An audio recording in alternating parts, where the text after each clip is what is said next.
ये एक मूवी का ट्रेलर है, ये उस मूवी का ट्रेलर है जो आज एयरपोर्ट पे हुआ।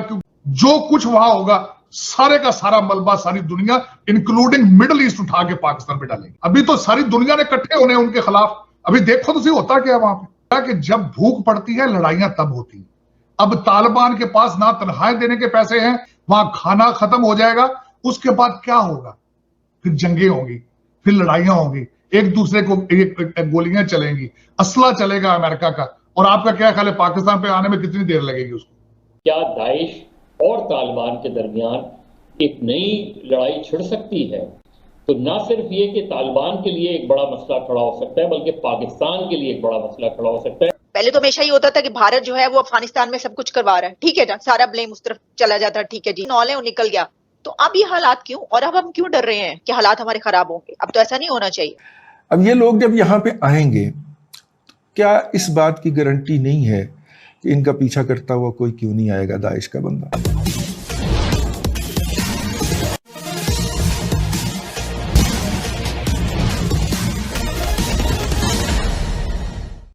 अफगानिस्तान की समस्या दिन पर दिन और उलझती जा रही है। आप लोगों को पता ही होगा कि आईएसआईएस या दाइश तालिबानियों के खिलाफ है, और कल इसका एहसास उन्होंने काबुल एयरपोर्ट के पास बड़ा धमाका करके दिला भी दिया।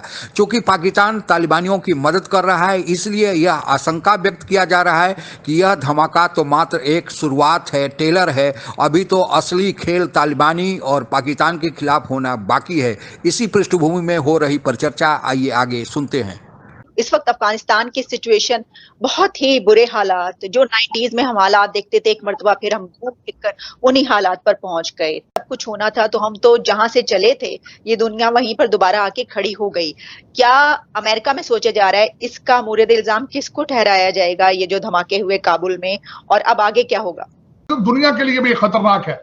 और उसके बाद ये आज जो हुआ है, ये एक मूवी का ट्रेलर है, ये उस मूवी का ट्रेलर है जो आज एयरपोर्ट पे हुआ। क्योंकि उसकी वजह ये है, इसमें सबसे ज्यादा इस वक्त इंटरनेशनल कम्युनिटी है दो लोगों को ब्लेम कर रही है, पाकिस्तान को और खलीलजादे को। आप देख लेंगे आने वाले दिनों में चीजें जब निकलेंगी। ये हमेशा ज़हन में रखें, तालिबान किसी वजह से भी गिरते हैं, खाना जंगी शुरू होती है, जो कुछ वहां होगा सारे का सारा मलबा सारी दुनिया इंक्लूडिंग मिडिल ईस्ट उठा के पाकिस्तान पे डालेंगे। अभी तो सारी दुनिया ने इकट्ठे होने उनके खिलाफ। अभी देखो तो सही होता क्या है वहां पे। जितनी वहां पे तंजीमें हैं, किसी की तरफ से भी हो सकता है, लेकिन अगर दाइश का नाम भी लिया जाए तो पाकिस्तान के लोगों को जो कंसर्न है, जो पाकिस्तान का कंसर्न सबसे बड़ा, वो ये है, इतनी शदीद जब वहां पे शुरू हो गई तो पाकिस्तान के साथ क्या होने लगा है? आपके साथ तालिबान कितने सिंसियर है? मुल्ला फकीर को छोड़ दिया उन्होंने, आपसे पूछा भी नहीं है। उससे पहले मैं थोड़ा सा पीछे ले जाना चाहता हूं। आपका बॉर्डर बंद कर दिया था तालिबान ने आते ही। वो क्यों बंद किया गया था? वो कहते थे कि आप घंटे बढ़ाएं बॉर्डर पे, आप सब लोगों को अंदर जाने दे बगैर चेक करने से। आपके साथ तो वो ऑन बोर्ड है ही नहीं है। फिर आपको लॉलीपॉप दिया कि हम 3 रुकनी कमीशन बनाएंगे टीटीपी को ठीक करने के लिए, फिर वो कमीशन से भी मुकर गए। फिर अगली डील सुने उनसे, अगली जो स्टेटमेंट उनकी ये थी कि हम आपकी टीटीपी से सुलह कराते हैं अगर दोनों पार्टियां एग्री करें। और भाई अगर दोनों पार्टियां एग्री कर दें तो आपकी जरूरत ही क्या है फिर? और सबसे बड़ा अलमिया आपके साथ ये है कि आपने जो जश्न मनाया है आप अफगानिस्तान बॉर्डर, और आपने लाल मस्जिद के ऊपर तालिबान का झंडा लगा दिया है। एक तो दो चीजें इंटरनेशनल कम्युनिटी देख रही है कि आपकी गवर्नमेंट की रिट नहीं है, एक चीज देख रही है। दूसरी चीज क्या देख रही है कि आप अलाइंड है उनके साथ, आप उनकी आइडियोलॉजी पे बिलीव करते हो। आप, ये इंटरनेशनल कम्युनिटी देख रही है। आपको इसका लॉन्ग रन पे इतना डैमेज होगा आप सोच नहीं सकती, लेकिन इसको आपकी गवर्नमेंट के पास सख्त नहीं है कि इन चीजों को कंट्रोल कर सके। ये हम वाशिंगटन डीसी में बैठ के देख रहे हैं, जो कि बहुत अफसोसनाक है पाकिस्तान के लिए। बहुत रॉन्ग मैसेज जा रहा है। जो आपने लाल मस्जिद में झंडे, और वहां पे अगले दिन आ चुकी है वीडियो, बच्चियां गाने गा रही हैं कि तालिबान को वेलकम, तालिबान के हक में।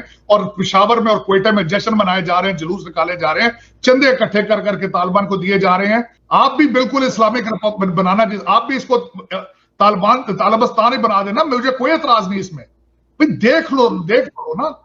आपको चाहिए ना थोड़ा सोचें, देखें, स्टेटमेंट्स भी ना दें। अब इसमें अगली चीज, सऊदी अरेबिया ने कुछ स्टेटमेंट दी है, एक स्टेटमेंट खामोशी। जी। आप वो कहते हैं ना, बेगानी शादी में अब्दुल्ला दीवाना, इतनी जल्दी दीवाना नहीं होना चाहिए। आपका क्या ख्याल है पाकिस्तान में नहीं जाएंगे? वो जाएंगे, बल्कि पहुंच चुके हैं। आपके टीटीपी के लोग तो उन्होंने अगले दिन जाम शोरों से पकड़े जो कराची अटैक करना चाह रहे थे आपकी पुलिस ट्रेनिंग सेंटर पे।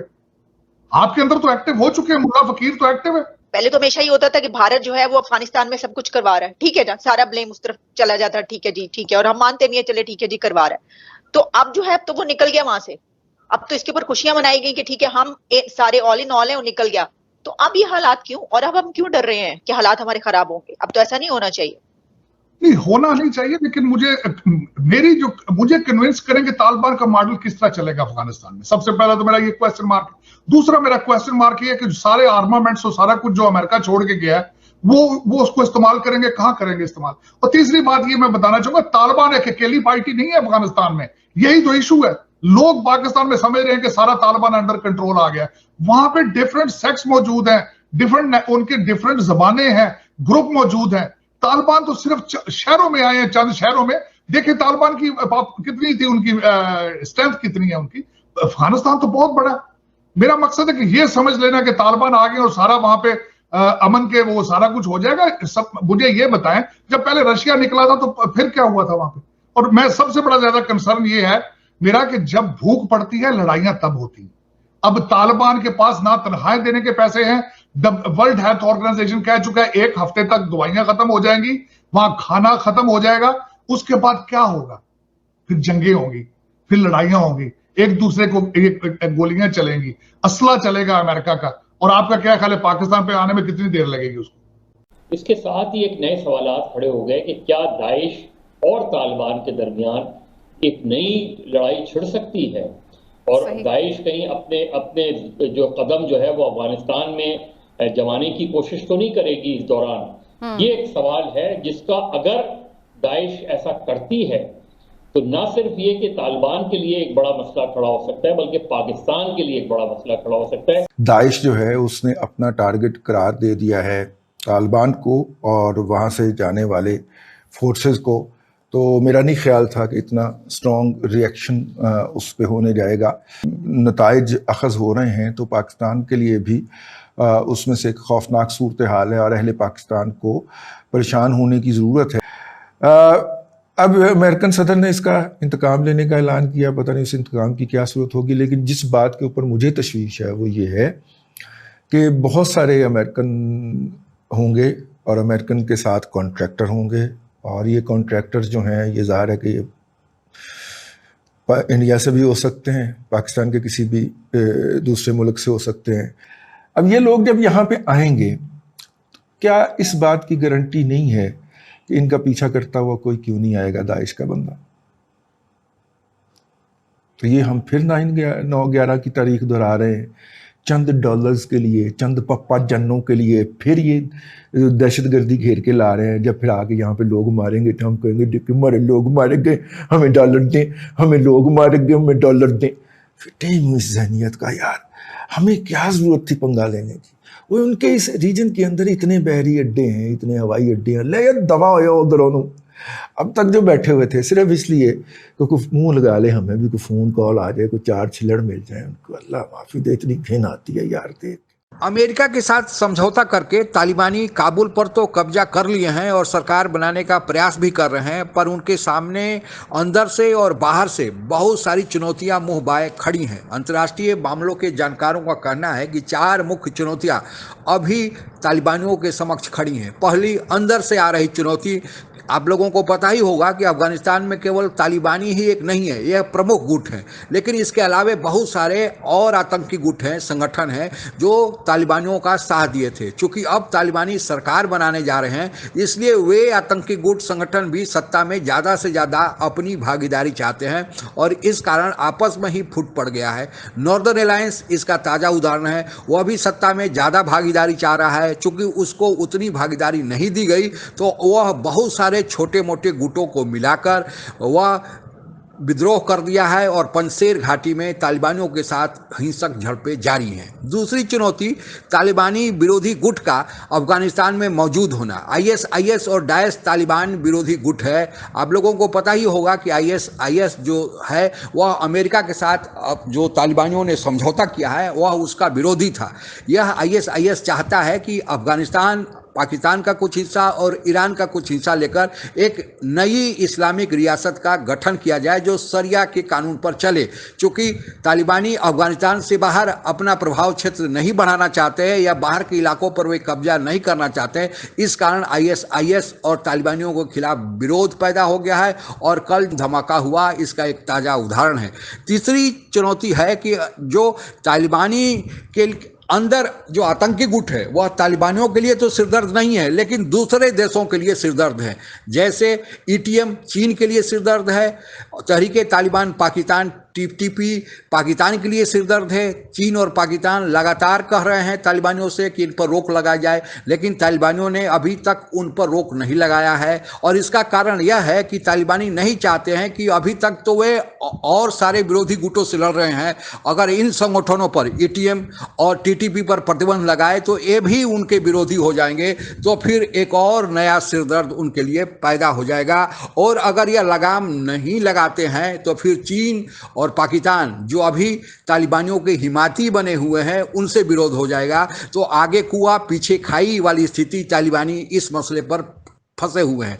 जो तीसरी समस्या है आर्थिक समस्या है। सरकार चलाने के लिए पैसा चाहिए। अभी तक तालिबानी सरकार को किसी ने मान्यता नहीं दिया है, या यूं कहिए अभी तालिबानी सरकार भी नहीं बना पा रहे हैं। लेकिन अगर सरकार बना भी ले तो जल्दी कोई देश मान्यता नहीं देगा, और मान्यता नहीं देगा तब तक आर्थिक मदद भी मिलना बंद रहेगा, कोई आर्थिक मदद नहीं मिलेगा।